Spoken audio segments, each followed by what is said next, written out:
ஒன்றாம் நம்பர் சில்லறைன்னா அது வந்துட்டு விஜயாக தான் இருக்கும். ஏன்னா அம்மன் ஜல்லிக்கு பிரோஜனம் இல்லாத ஒரு பரதேசி, எதுக்கும் வாய் திறக்காத ஒரு எச்சக்கலை. ஆனால் டிஎம்கேக்கு எதிராக ஒன்று பேச சொல்லு, கேவலமாக வாயை இதை திறந்தாப்புல திறந்துட்டுறது. எப்படின்னா, ஒரு கவர்மெண்ட் போலீஸ்னால் வந்துட்டு ஒரு அஜித்தை அடித்து கொல்லப்பட்டாங்க அப்படின்னோடனே பெரியவனாட்டம் நோட்டை புக்கை தூக்கிட்டு ஓடியாந்து ஸ்டேஜில் நின்று இவ்வளோதானா நீங்கள் அவ்வளோதானா நீங்கன்றது. பிஜேபிக்காரன் ஏதாவது வந்துட்டு ஏதாவது பண்ணானா, நாங்கள் பாசிசம் நினச்சிங்களா, நாங்கள் பாயாசம் நினச்சிங்களா அப்படின்னு கேவலமாக பேசுவீங்க.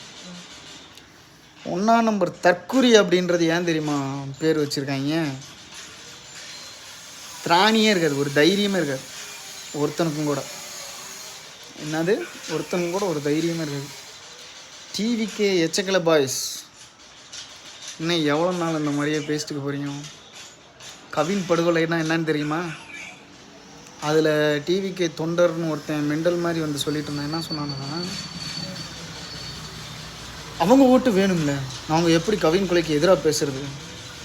அப்போ நீ வந்துட்டு சாதி பார்க்குறதான். அப்போ சாதி பார்த்து ஒரு அரசியல் நடத்தி நீங்கள் ஜெயிச்சிடலாம் அப்படின்னு நினச்சேன்னா, பிஜேபிக்காரனுங்க எப்படி அடி வாங்கி ஓடிட்டுருக்கானுங்களோ அந்த மாதிரி வந்துட்டு செருப்பை சாணியில் முக்கி அடிக்கிற அளவுக்கு ஓட வேண்டியது இருக்கும். நீங்கள் வேறு வழியே கிடையாது. இந்த மாதிரி பில்லாப்பூச்சி அரசியல்லாம் வந்துட்டு வீட்டுக்குள்ளேயும் சொந்த ஆஃபீஸ்குள்ளேயும் தான் நடத்தணும். சும்மா வந்துட்டு இங்கே வெளியில் வந்து வீதியில் பேசுகிறது. ஆமாம், பயங்கரமாக வந்துட்டாங்க தானே எல்கேஜி யூகேஜி ஸ்டூடெண்ட்ஸ்லாம். ஓட்டர் ஐடி இல்லாத பிள்ளைக்கா பசங்கள்லாம் வந்துட்டு டீ விற்க காப்பி விற்க கூச்சமே இல்லை.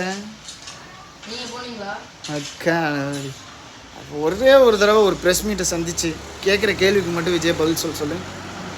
அவன் பிஜேபி சங்கியாகி பல வருஷம் ஆச்சுறான். எப்படியே விஜயன்றவன் பிஜேபி சங்கியாகி பல வருஷம் ஆச்சு. அவனை போயிட்டு தூக்கி வச்சு கொண்டாடுறவங்க இந்த எச்சக்கலை நாசமுத்து போகிறதுக்கு. நம்ம